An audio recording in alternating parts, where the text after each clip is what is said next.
Good morning, students. Welcome to Learners Academy. Good morning, sir. So this is the last part of exercise 2.5. Only 3 questions have been left. Question number 14, 15 and 16. Question number 14 को read out करते हैं. Without actually calculating the cubes. Cubes को calculate मत करो. Cubes को calculate मत करो मतलब जैसे अगर मैंने कह रखा है -12 का क्यूब, तो आपको ऐसे नहीं करना है -12 गुणा -12 गुणा -12.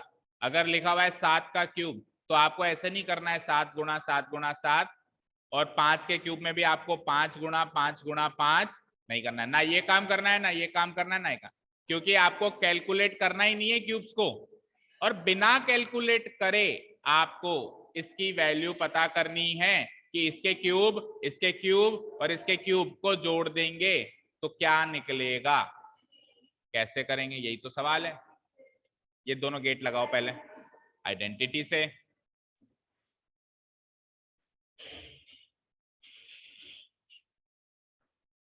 ठीक है, वो वाला भी लगाओ.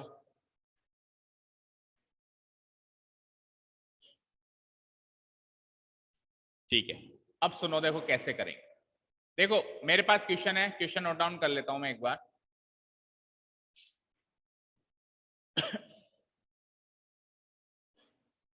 क्वेश्चन है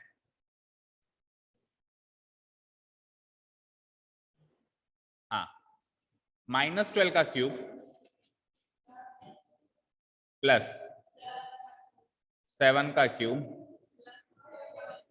अच्छा, कल वाले होमवर्क का क्या हुआ? आंसर आ गया? क्यों? कल वाला ऑलरेडी भूले हुए थे तुम. 2 टाइम्स करना था शायद आपको कुछ काम, मेरे को याद है. 7th वाला 2 टाइम्स करना था. चर्चेज, अब आपको पनिशमेंट मिलेगी भारी, और अब अगली बार आप नहीं करके दिखा के बताओ, फिर आपको मैं बताता हूं कौन सा क्वेश्चन था. पहले बताओ.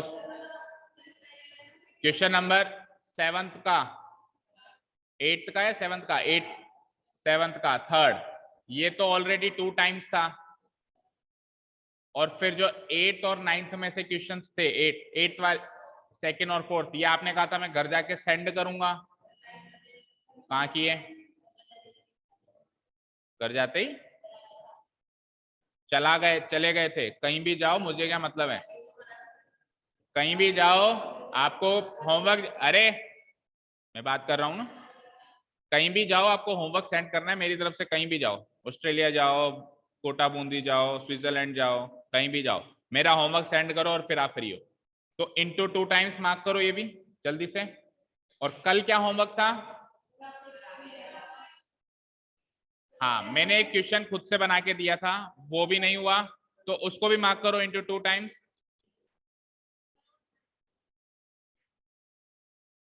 और एक ये 9th वाला भी दिया था, ये परसों का ही दिया हुआ है, और मैंने कहा था वीडियो से कंसल्ट करके करना है. इसको भी मार्क करो 2 टाइम्स. पूरा 9th क्वेश्चन 2 टाइम्स. समझ गए? घर जाते ही पहले होमवर्क करोगे, कहीं भी नहीं जाना. अब ज्यादा दिक्कत है तो मैं कर लूंगा पापा से बात, आना जाना बंद करवा दूंगा, मेरे पावर में, पापा ने दे रखी है पावर. समझ लिए? ये घर जाते ही पहले होमवर्क करोगे, मुझे सेंड करोगे, उसके बाद जहां जाना है जाओ, जो भी पेंडिंग वर्क हो गया आपका. Okay, what about U3? कर लिया? अभी क्लास के बाद चेक करा के जाना तीनों. चलिए, तो क्वेश्चन नंबर आ जाते हैं वापस अपने उसी क्वेश्चन पे. ये क्वेश्चन है -12 का क्यूब प्लस 7 का क्यूब प्लस 5 का क्यूब. अब अगर ये क्वेश्चन हमारे सामने कोई रखता तो हम वही करते ट्रेडिशनल तरीका ही, -12 इंटू -12 करते, फिर प्लस 7 इंटू 7 करते इसका क्यूब निकालने के लिए, और फिर प्लस 5 का क्यूब निकालते हैं. 5 इंटू 5 पहले क्यूब निकालते, फिर जोड़ते और कुछ आंसर आ जाता. लेकिन उसने तो हमारे हाथ बांध दिए. उसने क्या करा भैया, क्यूब कैलकुलेट मत करना, कसम है तुझे, क्यूब कैलकुलेट मत करियो. बिना क्यूब कैलकुलेट कोई ऐसा तरीका बता जिससे इसका आंसर आ जाए कि इसकी वैल्यू क्या होती है. समझ आया? देखो, तो मेरी नजर सबसे पहले ये गई कि 3 नंबर्स का क्यूब है. तो 3 नंबर के क्यूब से एक आइडेंटिटी सीखी थी मैंने, x cube plus y cube plus z, लेकिन वो तो कोई भारी भरकम आइडेंटिटी थी, एक्स प्लस वाई, उसके आगे तो फिर -3xyz भी था, वो तो वहां पे है ही नहीं, वो तो वहां पे है ही नहीं। X plus y plus z into x square plus y square plus z square minus x y minus y z minus z x. अब ये -3xyz यहाँ पे मौजूद नहीं है, तो ठीक है सर, इसको यहाँ से हटा के यहाँ भी तो लिख सकते हैं, ठीक है कोई दिक्कत नहीं है, लिख दो। तो कुल मिला के x cube plus y cube plus z cube की वैल्यू ये होती है जो इधर लिखी हुई है, यानी कि आपको x की जगह, इधर सुन लो पहले पूरी बात, x की जगह -12, y की जगह +7, z की जगह 5, इधर भी इधर भी इधर भी हर जगह पुटअप करके और एक आंसर लाना पड़ेगा। लेकिन सुनो, इतने सारे जगह पे मैं एक्स वाई जेड की वैल्यू पुटअप करूं, देखो एक जगह स्क्वायर भी हो रहा है, इनके स्क्वायर भी करूं, आपस में गुणा भी करूं, आपस में तीनों को भी गुणा करूं और आंसर लेके आया, तो क्या फायदा इतनी मेहनत करने का, उससे जल्दी तो क्यू भी कर लूंगा, उससे जल्दी तो क्यू भी कर लूंगा। दैट मीन्स यहाँ पे ये आइडेंटिटी तो लग रही है, लेकिन ये ऐसा क्यों लग रहा है कि आइडेंटिटी नहीं लगनी चाहिए, क्यों? क्योंकि यार आइडेंटिटी तो आपका काम आसान करती है ना, ये तो क्यूब करने से भी ज्यादा भयंकर लग रहा है काम। तो फिर मेरी नजर एक जगह और गई, याद करो x cube plus y cube plus z cube का एक एक्सेप्शनल केस था, उसने कहा था भैया एक बार, बस एक बार x plus y plus z करके देखना, और अगर 0 आ जाए तो मजा आ गया, अगर x plus y plus z 0 है तो x cube plus y cube plus z cube की वैल्यू उस केस में केवल 3xyz होती है और कुछ भी नहीं होती है। तो बस अब ये 0 आ जाना चाहिए, तो चेक करो, -12 + 7 + 5 0 होता है क्या? होता है ना? दैट मीन्स इसकी वैल्यू केवल 3xyz है, यानी 3 × -12 × 7 × 5, बस इतना सा काम करना, यही आंसर है। अगर 3 नंबर के क्यूब का सम है और उन 3 नंबर का सम 0 है, तो उन 3 नंबर के क्यूब का सम उन्हीं तीनों नंबर के प्रोडक्ट का 3 गुना होता है। Is this clear? जल्दी आओ बैठो। अगर 3 नंबर्स के क्यूब का सम अगर 0 है ना, यहाँ पे -12 7 और 5 का सम 0 है ना, अगर सम 0 नहीं होता तब तो और कोई ऑप्शन नहीं था, फिर वो भारी भरकम आइडेंटिटी थी। बट ऐसा वो नहीं करेगा, क्योंकि उसको आइडेंटिटी अप्लाई करवानी है, तो वो ऐसे ही नंबर देगा जिनका सम क्या हो? 0 हो। तो इसको कैसे लिखेंगे हम? Here comparing it with the identity, comparing it with the identity, comparing it with the identity, identity है मेरे पास x³ + y³ + z³। आइडेंटिटी मत लिखो, सुनो, पॉलिनोमियल लिखो, क्योंकि मैं आइडेंटिटी पूरी नहीं लिख रहा हूं, मैं सिंपली पॉलिनोमियल, मतलब इसका आरएचएस पार्ट नहीं लिख रहा हूं मैं। आइडेंटिटी का मतलब तो क्या होता है, देखो इधर देखो स्क्रीन पे, अगर मैंने लिखा a + b का होल स्क्वायर, तो ये आइडेंटिटी थोड़ी ना है, ये तो एक पॉलिनोमियल है। इसको मैंने पूरा किया, a² + 2ab + b², अब जाके ये आइडेंटिटी बनी ना। अगर इसका आरएचएस वाला पार्ट लिखा ही नहीं, केवल इतना सा पार्ट लिख के छोड़ दिया, तो this is not an identity, this is merely just an polynomial, ये तो केवल एक पॉलिनोमियल है।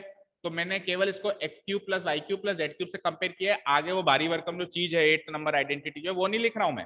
तो comparing it with the polynomial लिखो rather than writing the identity. Comparing it with the polynomial x³ + y³ + z³ we get, इसको compare करने से कुछ x कुछ y और कुछ z मिला क्या? देखो x का क्यूब करना है, उधर -12 का क्यूब करना है, y का क्यूब करना है, उधर 7 का क्यूब करना है, z का क्यूब करना है, उधर 5 का क्यूब करना है, तो x की वैल्यू -12, y की वैल्यू 7 और z की वैल्यू 5।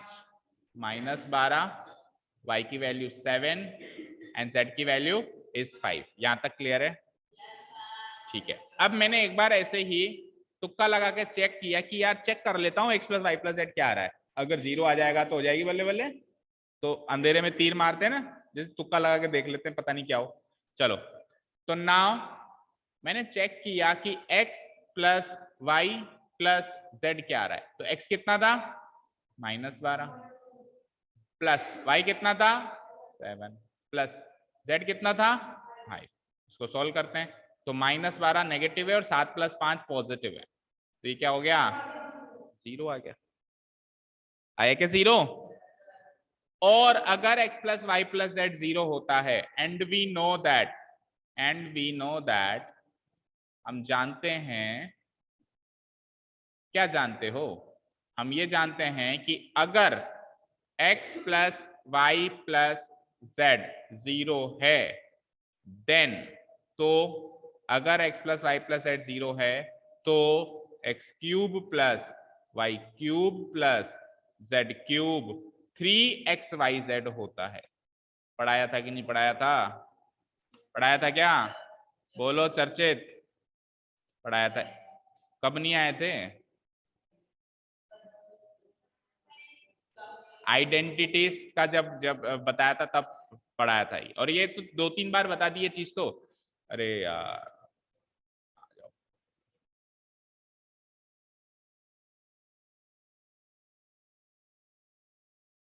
पता नहीं क्यों इस बैच में वो आग दिखाई नहीं दे रही।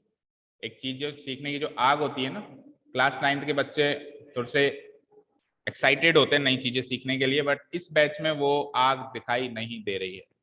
ऐसा लग रहा है जैसे बोझ समझ के पढ़ रहे हैं। हाँ जी, इस आइडेंटिटी की वैल्यू ये होती है x + y + z into this. अगर x + y + z की वैल्यू 0 रख दूं तो 0 मल्टीप्लाई ये पूरी चीज 0 हो जाएगी। तो RHS जो है ये पूरा 0 बन गया अगर x + y + z 0 है। तो अगर RHS पूरा 0 बन गया तो x³ + y³ + z³ की वैल्यू क्या हो जाएगी, इसको उधर भेज दो, तो x³ + y³ + z³ की वैल्यू हो जाएगी 3xy।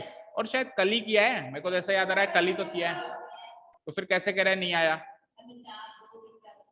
अरे ये कल तो आया था, ये कल नहीं किया क्या 13वां? इससे जस्ट पिछला क्वेश्चन क्या था?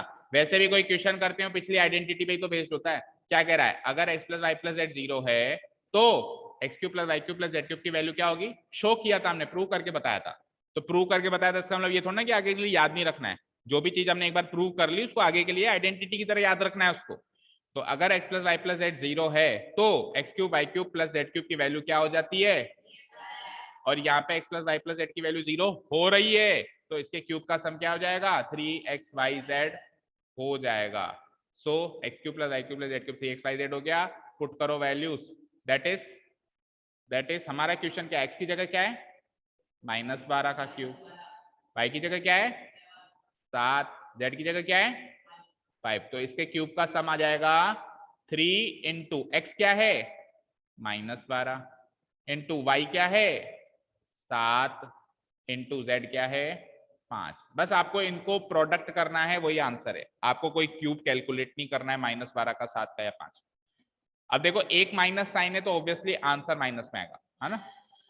3 इंटू 12 हो गया आपका 36 इंटू 7 5 जा,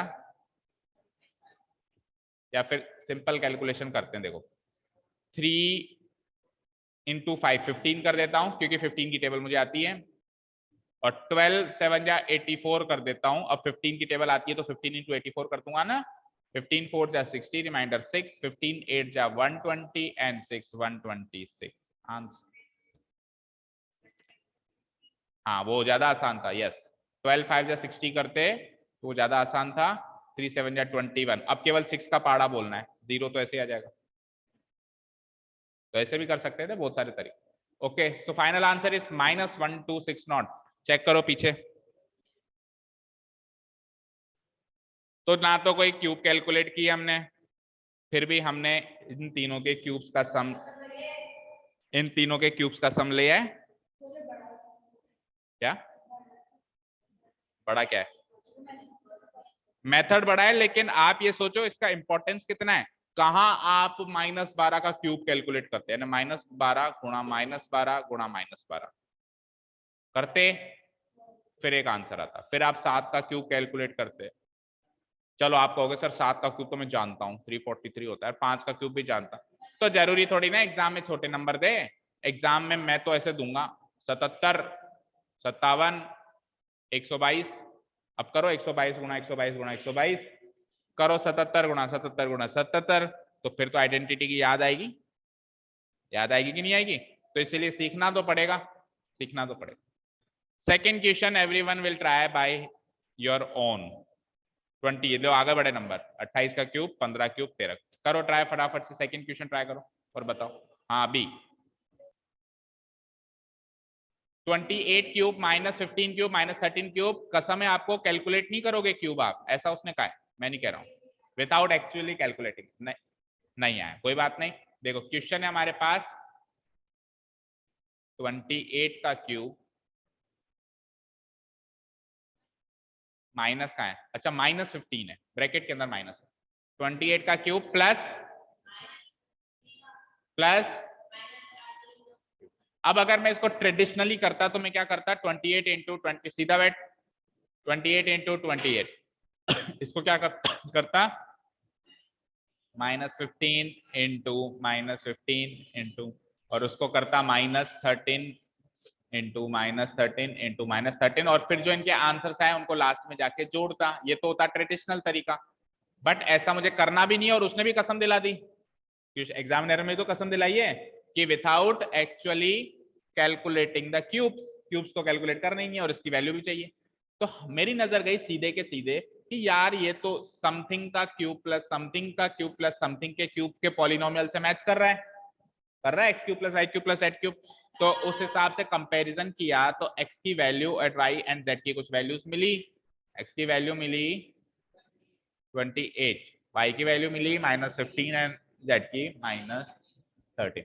एक्स की वैल्यू मिली 28, वाई की वैल्यू मिली -15 एंड जेड की वैल्यू मिली -13, ये वैल्यूज मिल गई। अब मैंने ऐसे ही x plus y plus z करके देखा, क्यूब नहीं किया मैंने, ऐसे इन तीनों को जोड़ के देखा x plus y plus z. तो जैसे ही मैंने x plus y plus z किया तो क्या हुआ, x की वैल्यू 28 है प्लस y की वैल्यू -15 है प्लस z की वैल्यू -13 है। तो पॉजिटिव तो है 28 और नेगेटिव है 15 और 13, ये भी 28 -28 हो गया। तो 28 प्लस -28 0 हो गया। तो जैसे ही मैंने तुक्का लगाया कि चलो तीनों को जोड़ के देखते हैं, तो वो तुक्का लग गया और वो 0 निकला। तो मेरे को एक आइडेंटिटी का ख्याल आया कि जब जब x plus y plus z 0 होता है तब तब x cube plus y cube plus z cube 3xyz होता है। तो अब मैं क्यूब कैलकुलेट नहीं करूंगा, मैं 3 into x into y into z करूंगा, वही उस पॉलिनोमियल का आंसर होगा। तो कोई क्यूब कैलकुलेट नहीं किया and you straight away got the answer of what. इसको करेक्ट कर देते हैं, क्या क्या है यहाँ पे बताओ। 28 फिर -15 और फिर -13। तो आपको जस्ट ये करना है 3 into this into this into this, 3 into 28, x की वैल्यू 28 है इंटू वाई की वैल्यू -15 इंटू -13। ठीक है, अब यहाँ पे तो आपको मल्टीप्लाई करना ही पड़ेगा, कर लो, कैसे करोगे, 3 इंटू 13 पहले कर लो या कैसे करो, 3 इंटू 15 -45 इंटू, और फिर 28 इंटू -13 करना है, ये भी माइनस में आएगा, दो नेगेटिव है तो अल्टीमेटली पॉजिटिव तो होंगे। ठीक है, तो 3 इंटू 15 किया है तो 28 इंटू 13, 13 8 जा 104, रिमाइंडर बचा 10, 13 2 जा 26 एंड 10 36। अब 45 इंटू ये तो करना ही पड़ेगा, करके बताओ कितना रहा, क्या 16380, पॉजिटिव या नेगेटिव, पॉजिटिव, क्योंकि दो नेगेटिव है तो नेगेटिव नेगेटिव मल्टीप्लाई होके हो गए पॉजिटिव, 16380। क्लियर है, समझ आया इस टाइप का क्वेश्चन। तो जब भी क्यूब्स बिना कैलकुलेट करे उनके क्यूब का सम निकलवा रहा हो, अलग अलग क्यूब और उनका सम निकलवा रहा हो, तो जस्ट ये चेक कर लेना कि उनका सम 0 है या नहीं है, होगा तभी तो क्वेश्चन सेट होगा। और जस्ट आपको क्या करना है, जो भी नंबर दिए हुए हैं उनका आपस में गुणा करना है और 3 से और गुणा करा देना, यही इसका आंसर हो जाएगा। Is this clear? ठीक है, चलिए चलते हैं question number 15, give possible expression. अब ऐसे question number 15 and 16 exam material questions नहीं है, मतलब एग्जाम्पल्स टाइप क्वेश्चंस होते हैं ना, एग्जाम्पल दो, तो ऐसे क्वेश्चंस एग्जाम में नहीं आते हैं ना, बट फिर भी स्टिल हमारी अंडरस्टैंडिंग के लिए हम ये दोनों क्वेश्चंस कर रहे हैं ना। क्या कह रहा है, पॉसिबल एक्सप्रेशंस बताओ। एक्सप्रेशंस का मतलब होता है पॉलिनोमियल्स। अलजेब्रिक एक्सप्रेशंस क्या होते हैं बेटा, पॉलिनोमियल चैप्टर चल रहा है, पॉलिनोमियल की डेफिनेशन क्या सीखी थी, अलजेब्रिक एक्सप्रेशन। जैसे मैंने कह दिया x+5, तो ये भी तो अलजेब्रिक एक्सप्रेशन है। तो ऐसे एक्सप्रेशंस बताओ पॉसिबल जो हो सकते हैं लेंथ एंड ब्रेड्थ के लिए of each of the following rectangle in which their area is this. भाई एक रेक्टेंगल है लेटस से, उस रेक्टेंगल का एरिया जो है, लेटस से एरिया मैंने कह दिया 100 सेंटीमीटर स्क्वायर, मान लो मैंने कह दिया। तो अब इसकी लेंथ एंड ब्रेड्थ क्या हो सकती है, इसकी लेंथ 20 एंड ब्रेड्थ 5 हो सकती है। 25 100 होता है। भाई एरिया कैसे निकालते हो, लेंथ इंटू ब्रेड्थ। अच्छा कोई कहे कि नहीं सर ऐसे भी तो हो सकता है कि 10 इंटू 10 हो, हाँ वो भी हो सकता है, 10 इंटू 10 भी 100 होता है। अच्छा कोई ऐसे भी कह सकता है सर 1 इंटू 100 हो, बिल्कुल हो सकता है। तो बहुत सारे पॉसिबल लेंथ एंड ब्रेड्थ के एक्सप्रेशन मिल सकते हैं ना। सिमिलर वे में इस बार उन्होंने एरिया जो है न्यूमेरिक ना देके कैसा दे दिया, पॉलिनोमियल फॉर्म में दे दिया, 25a square minus 35a plus. अब आपसे पूछ लिया जैसे 100 देके मैंने पूछा ना कि लेंथ एंड ब्रेड्थ के पॉसिबल वैल्यूज बताइए, तो अब इसने ये पॉलिनोमियल वे में एरिया देके आपसे पूछ लिया कि लेंथ एंड ब्रेड्थ की पॉसिबल एक्सप्रेशंस बताइए। वहां तो न्यूमेरिक वैल्यूज आ रही थी, यहाँ पे ये अंदर भी एक एक्सप्रेशन है, पॉलिनोमियल है। तो अब आपको लेंथ एंड ब्रेड्थ के भी पॉसिबल एक्सप्रेशंस बताने की लेंथ एंड ब्रेड्थ क्या क्या हो, ताकि मल्टीप्लाई करके ये आ जाए। तो बेसिकली आपको इसको फैक्टराइज करना है और कुछ नहीं। इसको फैक्टराइज करोगे तो समथिंग इनटू समथिंग मिलेगा, एक लेंथ एक ब्रेड्थ। ओके ठीक है, समझ आया। चलिए तो एरिया गिवन है हमको,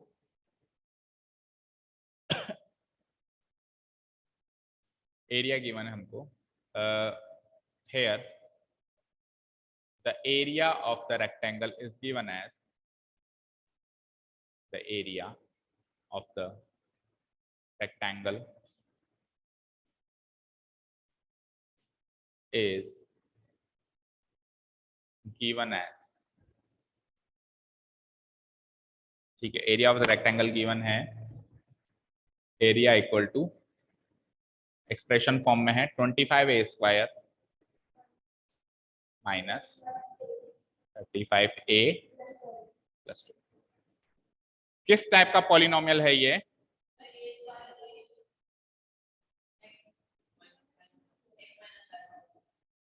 डिग्री के हिसाब से किस टाइप का पॉलिनोमियल है, टाइप बताओ।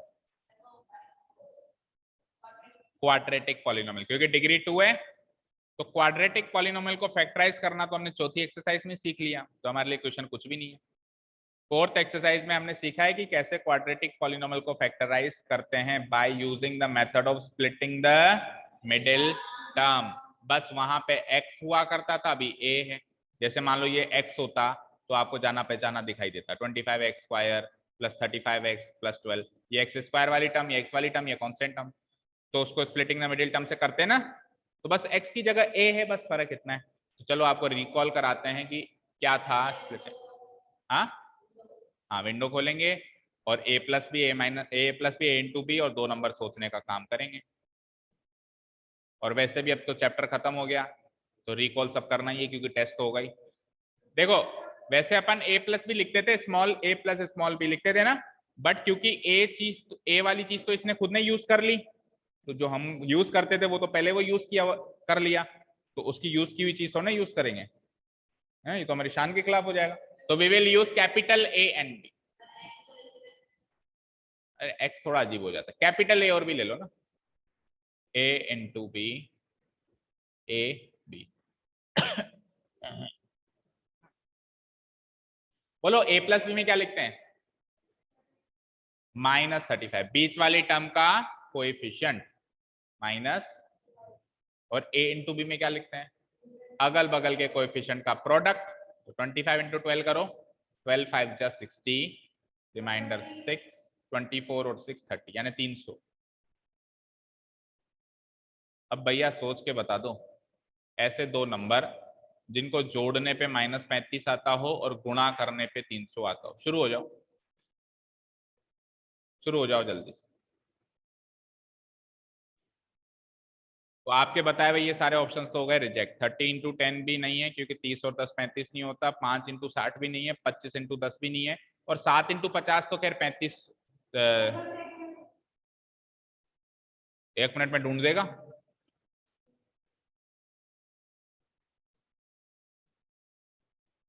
300 प्रोडक्ट बनाने के तरीके सोचने। हाँ करो, कौन करेगा, मैं थोड़ा ना करूंगा। 300 के फैक्टर करके देख ले, yes it is also a nice way to find out. 300 के फैक्टर करके देख लो, फिर ग्रुप बना के देख लो, कैसे भी करो, मेरे को तो 2 नंबर बता दो, क्योंकि एग्जाम में तो आपको ही सोचना है बेटा, मैं थोड़ा ना आऊंगा कान में बताने।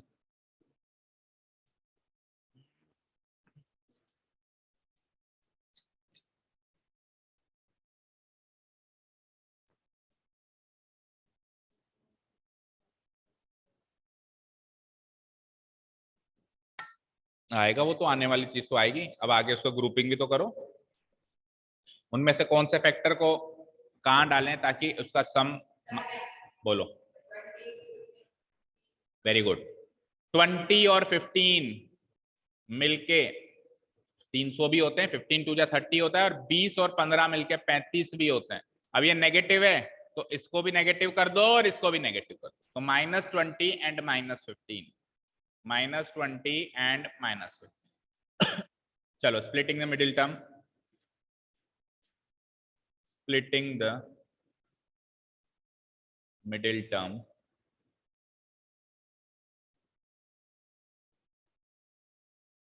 we get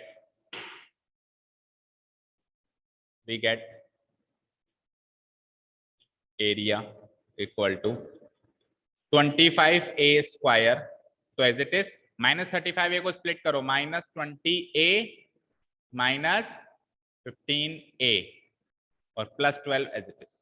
ये a है ना, 200 मत रीड कर लेना, 20a 15 है। चलिए शुरू के 2 में से कॉमन ले लो, 25a स्क्वायर और 20a में से कॉमन बताओ, a कौन बोलेगा, 5a। 25a स्क्वायर में से 5a कॉमन लिया तो 5a ही बचा, -20a में 4a नहीं, ओनली 4, एक ही तो a ना उसके बाद, वो तो बाहर ले लिया तुमने। -15a + 12 में से 15 और 12 में से 3 कॉमन आता है बस, तो 5a -4। 12 में से 3 कॉमन, 12 में से 3 कॉमन लेंगे तो 4 बचेगा ना, 3 4 जा 12, तो 5a -4 5a -4 सेम हो गया, एंड 5a हो गए फैक्टराइज ये। यानी कि इन दोनों पॉलिनोमियल को गुणा करने पर ये मिलता है जो गिवन एक्सप्रेशन है। इसका मतलब लेंथ या तो इसको मान लो और ब्रेड्थ इसको मान लो, एक ऑप्शन ये है, या फिर उल्टा भी मान सकते हो कि लेंथ इसको मान लो और ब्रेड्थ इसको मान लो। यही 2 पॉसिबल केसेस हो सकते हैं अगर एरिया उसको बनाना है तो। ओके ठीक है, तो आंसर हम लिखेंगे so hence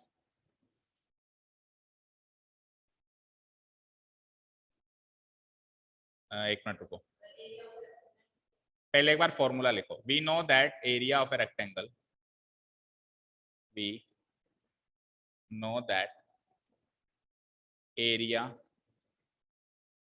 of a rectangle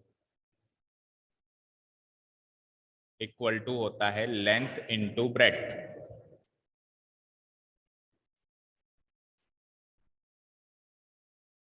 ठीक है, फॉर्मूला लिख दिया। Hence the possible expressions, the possible expressions,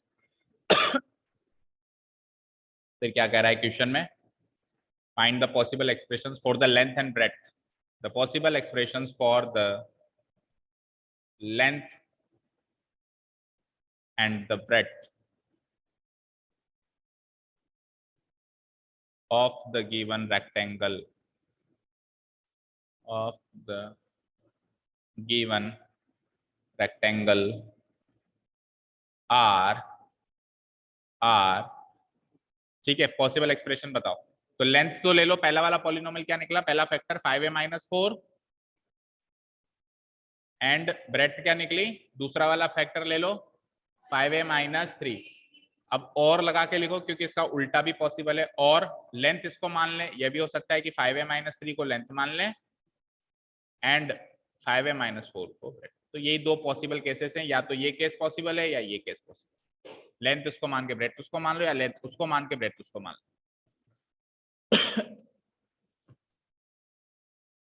okay समझ आया,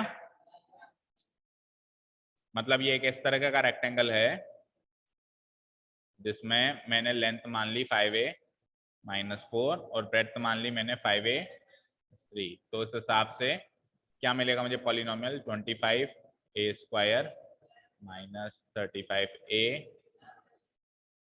प्लस ये मेरा एरिया निकले। ठीक है, चलो इसका सेकंड पार्ट देखते हैं जरा। 35y² plus 13y -12, same to same वही काम करना है। आपको पता चल गया होगा कि सबसे मेन काम क्या है क्वेश्चन में, वो कर लिया तो सब कर लिया। क्या है मेन काम? इस विंडो को सॉल्व करना। 35y² आगे है प्लस 13y, उसके आगे है -12। ठीक है जी, तो बताओ अब की बार a + b, a × b, a और b। a + b बोलना 13, y नहीं लिखते 13 लिखते, और a × b बोलना मल्टीप्लाई करो 12 5 जा, अच्छा नेगेटिव है तो नेगेटिव ऑफ 12 5 जा 60, रिमाइंडर 6, 36 एंड 6 40। चलो भाई सोचना शुरू करो, दो नंबर। a + b 13 चाहिए और प्रोडक्ट चाहिए -40।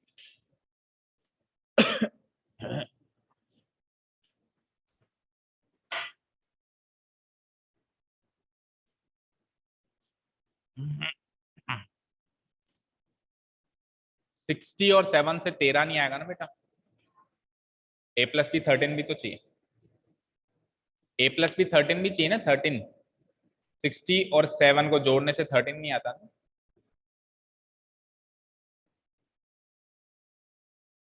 केवल प्रोडक्ट में ही मैच नहीं करना, सम में भी तो मैच करना है। आपने कहा 60 × 7, ठीक है, प्रोडक्ट में तो मैच कर गया कि 60 × 7 420 होता है, लेकिन 60 और 7 को जोड़ने या घटाने से 13 नहीं बन रहा ना, पर भी तो मैच होना चाहिए। 60 - 7 तो 53 होता है, और अगर ऐड कर दोगे 60 + 7 तो 67 हो जाएगा। आपको 13 बनाना है इन दोनों के सम या डिफरेंस से, या तो सम से या डिफरेंस। 7 + 6 हो सकता है ना, बट आप तो 60 कह रहे हो ना। वो तो तब होता जब ये 42 होता, लेकिन 42 नहीं है ना, 420 है जो है, उसी को लेना है ना। जीरो को थोड़ा ना ऐसे हटा सकते, कुछ और सोचना पड़ेगा। अब आप देखो कैसे हम पता लगाते हैं। देखो 60 और 7 का डिफरेंस आ रहा है 53, और उधर क्या है 13, तो अभी बहुत दूर है ना ये डिफरेंस। हमारा डिफरेंस बड़ा आ रहा है, उनका डिफरेंस कम आ रहा है। अब डिफरेंस बड़ा कब होता है? डिफरेंस बड़ा तब होता है जब नंबर दूर दूर हो। डिफरेंस छोटा कब होता है? जब नंबर पास पास हो। तो आपने 60 और 7 बहुत दूर के नंबर लिए, 7 और 60, इसीलिए डिफरेंस बड़ा आया। आपको डिफरेंस लेना है छोटा, दैट मीन 60 और 7 को थोड़ा आगे बढ़ाओ, 60 को थोड़ा पीछे लाओ, 7 से थोड़े से खींचो, 7 से थोड़ा आगे बढ़ो, 10 20 30 की लाइन में जो पहुंचो, 60 से थोड़ा पीछे आओ, क्योंकि नंबर करीब के होंगे तभी तो डिफरेंस 13 ला पाओगे। छोटा डिफरेंस लाना। हाँ हाँ, ठीक है, समझ आया? तो थोड़ा करीब के नंबर सोचो, ये बहुत दूर दूर के नंबर सोचे आप, सोचो।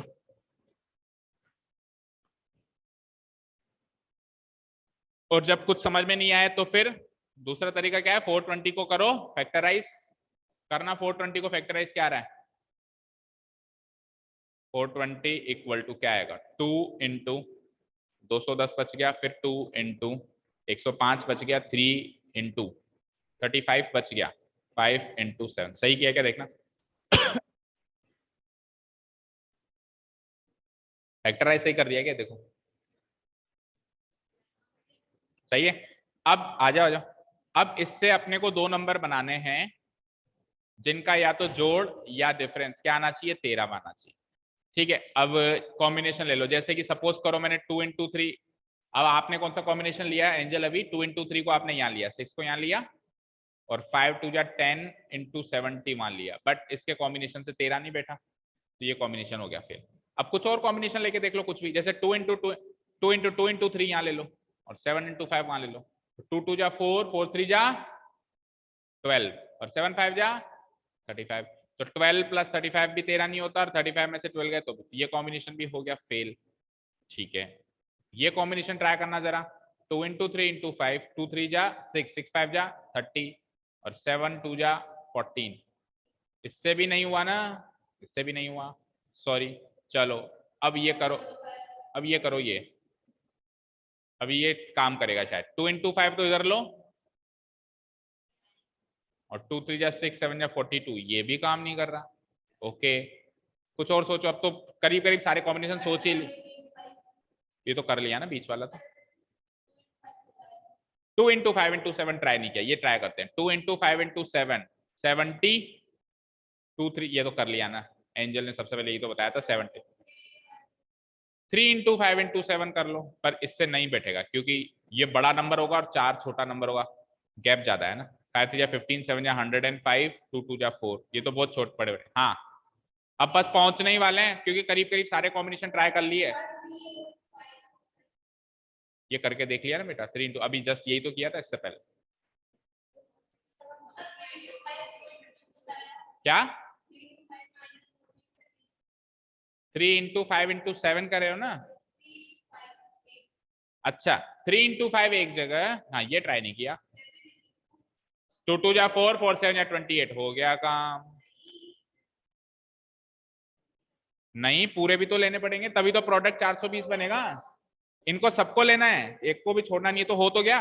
3 into 5 इधर लो, और 7 into 2 14, 2 जा 20, हो तो गया ना, हो तो गया ना। 3 into 5 इधर ले लो, 2 into 2 into 7 इधर ले लो, तो नंबर क्या मिला आपको? 28 and 15। अब देखो 28 और 15 का डिफरेंस होता है तेरा, सम नहीं होता है, डिफरेंस होता है ना। तो डिफरेंस होता है तो यानी कि एक नंबर पॉजिटिव लेना पड़ेगा। डिफरेंस का मतलब क्या होता है? एक नंबर पॉजिटिव, एक नंबर नेगेटिव। अब डिफरेंस अगर पॉजिटिव है तो बड़ा नंबर पॉजिटिव लो, डिफरेंस अगर नेगेटिव है तो बड़ा नंबर नेगेटिव लो। तो दैट मींस डिफरेंस पॉजिटिव है तो बड़ा नंबर क्या लोगे? 28 और 15 में से बड़ा 28 होता है, तो ये तो लोगे पॉजिटिव और वो लोगे नेगेटिव। 28 माइनस 15 13 आ जाएगा, और 28 इंटू माइनस 15, ये माइनस था वैसे भी, माइनस 4 से आ जाएगा। Okay, so the final answer. तरीका समझ आया? प्लस 28 और माइनस क्या आ रहा था? 13 नहीं 15।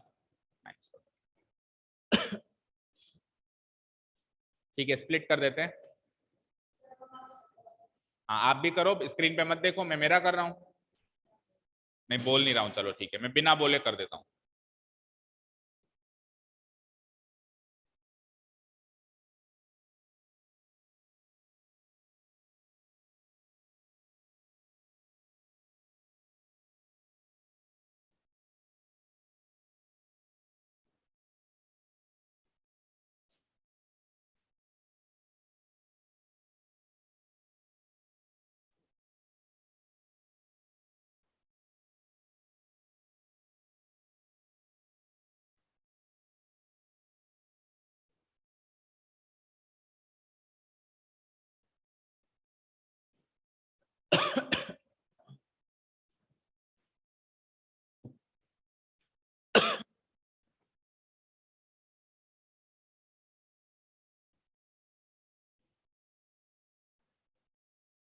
मैच कर लो, स्क्रीन पे मैंने भी कर दिया है।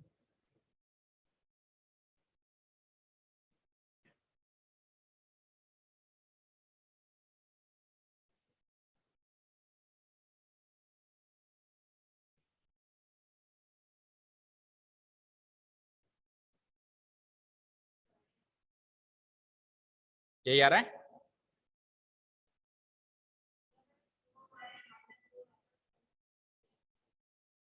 गलत है ना वो तो, कैसे कॉमन लिया? चेक करो, आपके सामने स्क्रीन पे लिखा हुआ है।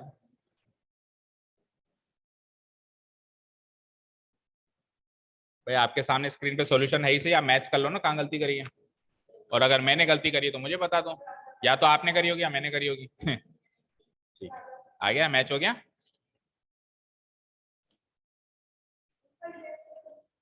अभी बात करते हैं, एक क्वेश्चन और है अभी। तो लेंथ इनटू ब्रेड क्या हो गया? देखो, या तो लेंथ इनटू ब्रेड ले सकते हो आप, बोलो क्या क्या एक्सप्रेशन सुन ले। 5y + 4 और ब्रेड का एक्सप्रेशन क्या मिला? 7 - 3। एक मिनट रुक जाओ, एक मिनट देखते हैं। और या फिर यहाँ क्या ले सकते हो? 7y - 3, और वहां क्या ले सकते हो? 5y + 4। हाँ अब बताओ आपने क्या किया है? 4 किस में से कॉमन लिया? इन दोनों में से 4 कॉमन आता ही नहीं है ना।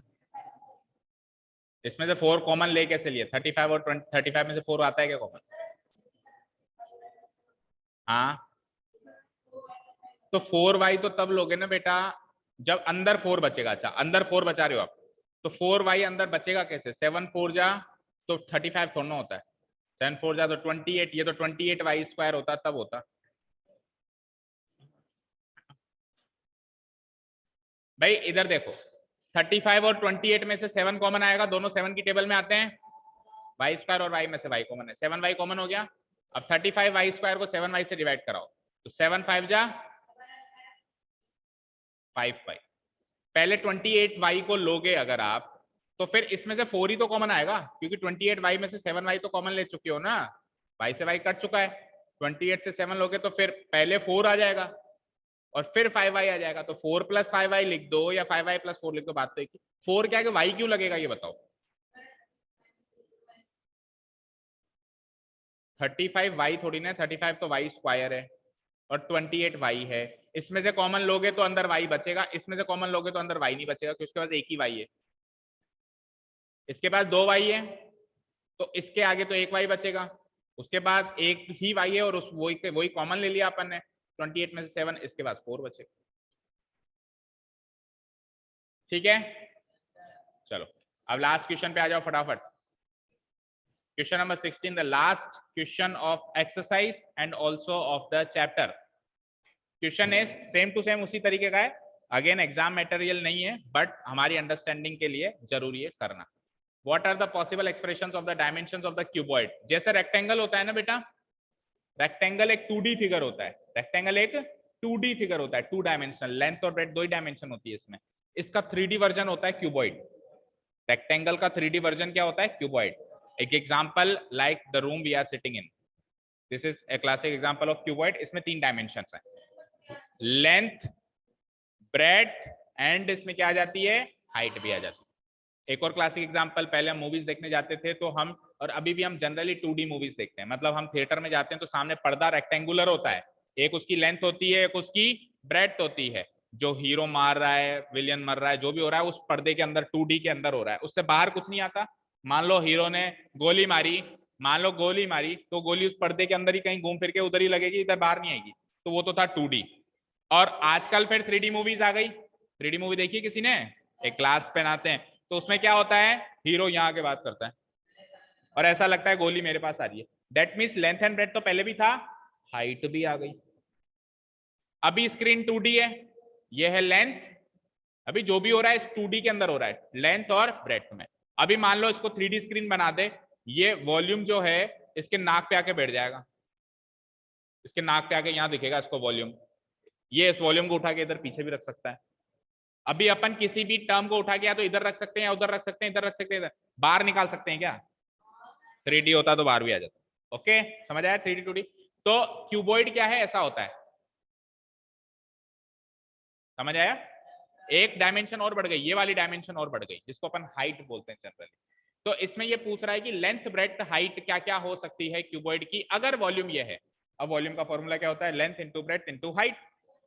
तो ये length into breadth into height के कॉम्बिनेशन से ये वॉल्यूम बना हुआ है, तो लेंथ क्या हो, ब्रेड्थ क्या हो, हाइट क्या हो, ऐसा आपको सोच के बताना है। यानी आपको अब की बार 2 नहीं 3 फैक्टर्स बनाने हैं। कितने फैक्टर्स बनाने हैं? 3। चलो लिखो एक बार। हाँ अभी करेंगे करेंगे।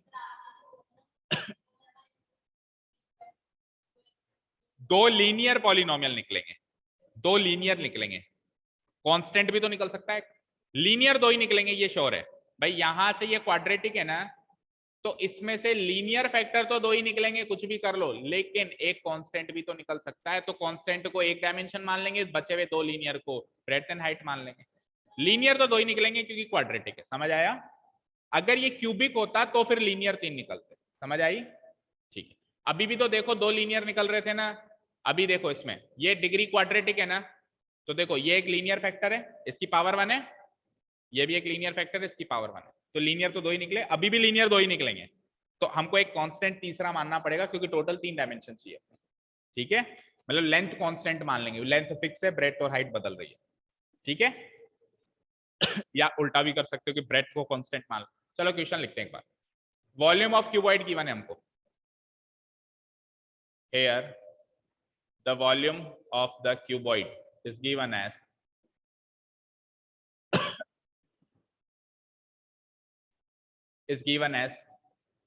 volume equal to,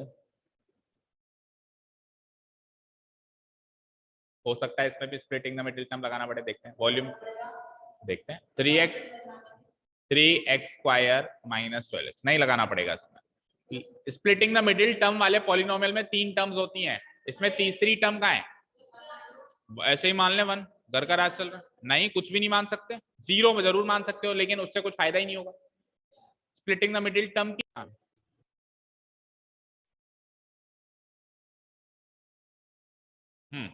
हाँ, तो हम बात कर रहे थे स्प्लिटिंग द मिडिल टर्म लगाना चाहिए। देखो लगाना चाहो तो +0 तीसरी टर्म कांस्टेंट टर्म 0 मान के आप लगा तो सकते हो, बट हो उससे भी जाएगा, but urgent requirement splitting the middle term की लगाने की तब होती है जब 3 टर्म्स मौजूद हो या तीसरी टर्म मौजूद नहीं है, तो आप उसको बिना लगाए भी निकाल सकते हो। कैसे?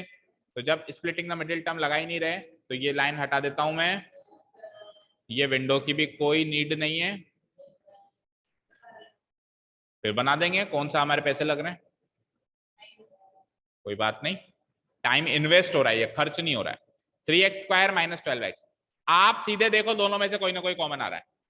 देखो एक चीज समझो, मान लो यहाँ पे मैं 3 लिखता तो प्रॉब्लम नहीं, मान लो मैं यहाँ पे कुछ और लिख दे, चलो 3 लिख दिया, तो प्रॉब्लम ये होती है कि इन दोनों में से कुछ कॉमन आता है, देखो इन दोनों में से भी कुछ कॉमन आता है देखो, और इन दोनों में से भी कुछ कॉमन आता है, लेकिन प्रॉब्लम ये है कि तीनों में से कॉमन आना चाहिए। चलो 3 लिखने से तो क्या तीनों में कॉमन आ रहा है, लेकिन सपोज करो मैं 4 लिखता तो 4 लिखता, क्योंकि जरूरी थोड़ा 3 लिखा रहा है, तो अब देखो तीनों में से कुछ कॉमन नहीं आ रहा ना, तो ये प्रॉब्लम होती है, इसलिए स्प्लिटिंग द मिडिल टर्म करते हैं। बट अभी तो 3 टर्म्स है ही नहीं ना, 2 और 2 में से तो सीधे ही कॉमन आ सकता है।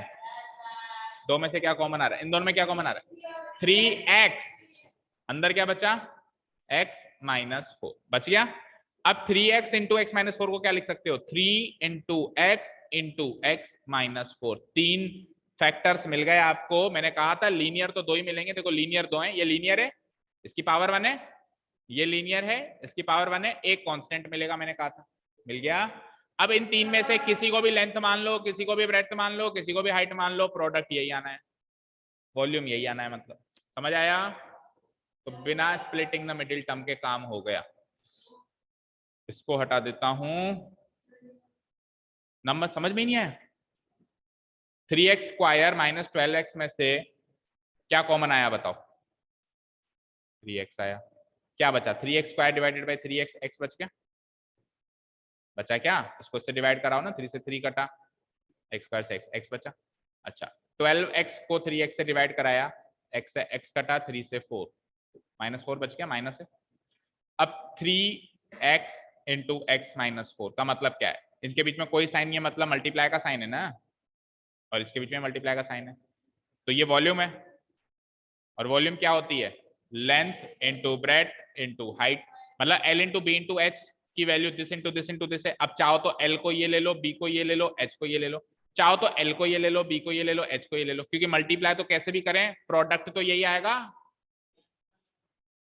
ठीक है, क्लियर है। अब क्वाड्रेटिक था तो लीनियर तो 2 ही फैक्टर्स निकले, एक कांस्टेंट निकला है, तो किसी को भी एक कांस्टेंट मान सकते हैं आप। लेंथ को कांस्टेंट मतलब फिक्स होना, आप लेंथ को 3 सेंटीमीटर फिक्स कर सकते हो और ब्रेड्थ और हाइट को वेरिएबल कर सकते हो। आप ब्रेड्थ को 3 सेंटीमीटर फिक्स करके लेंथ और हाइट को वेरिएबल कर सकते हो, आप हाइट को भी 3 सेंटीमीटर फिक्स करके लेंथ और ब्रेड्थ को वेरिएबल कर सकते हो, किसी भी कॉम्बिनेशन से आपका वॉल्यूम यही आएगा, ठीक है।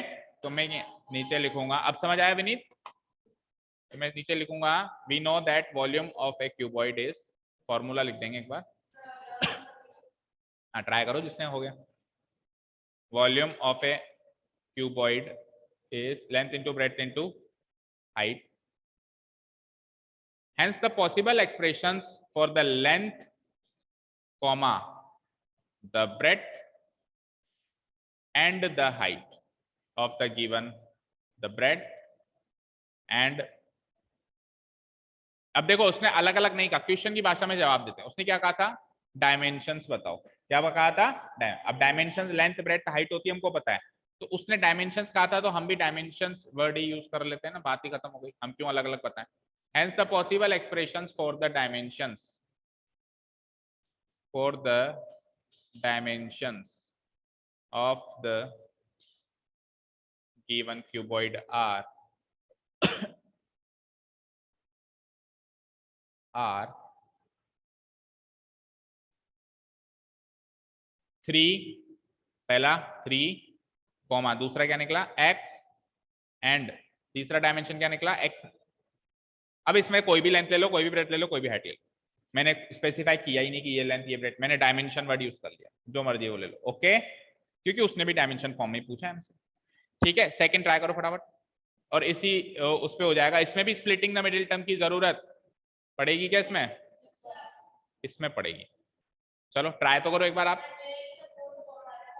चलो देखते हैं, एक बार ट्राई करो आप सब लोग, 2 मिनट का टाइम देता हूं।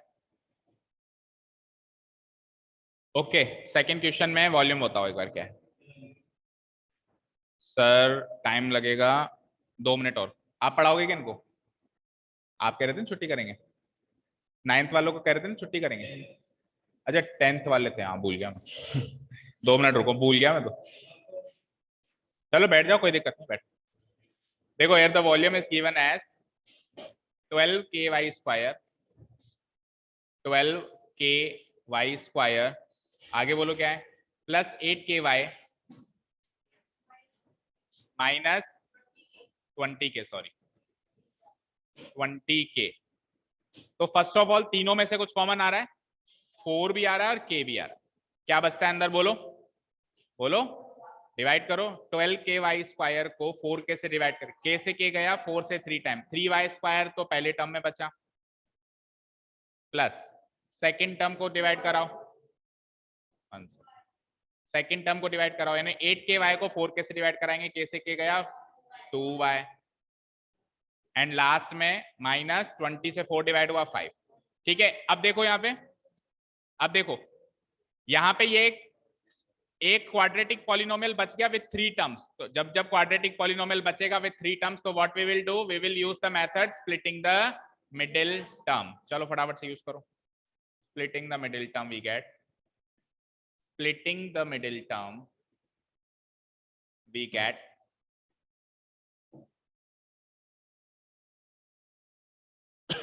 अब छोटे छोटे से नंबर्स हैं, आपने स्प्लिट करके देख लिए, 4k, एक बड़ा ब्रैकेट लगा देता हूं ना, 3y स्क्वायर, बोलो दो ऐसे नंबर सोचो जिनका जोड़ आता हो 2 और प्रोडक्ट आता हो -15, वेरी इजी, 5 और -3, प्रोडक्ट आता है -15 और 5 - 3 2 होता है, छोटे छोटे से नंबर्स थे, तो स्प्लिट कर दो, 5y minus 3y minus 5।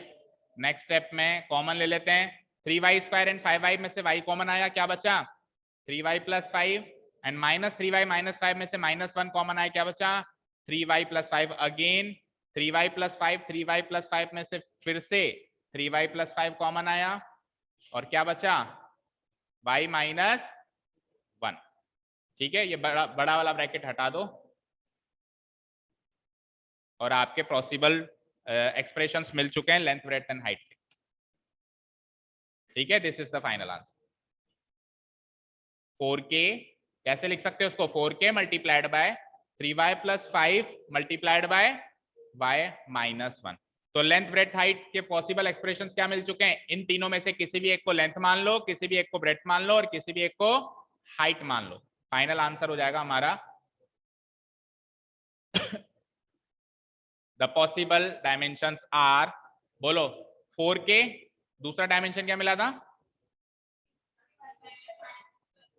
And answer. ठीक है, दैट इज इट। तो चैप्टर खत्म हो गया भाई, आ जाओ बाहर बात करते हैं, क्लास का टाइम हो गया। ठीक है, thank you so much for listening to us, have a nice day, keep learning and bye bye.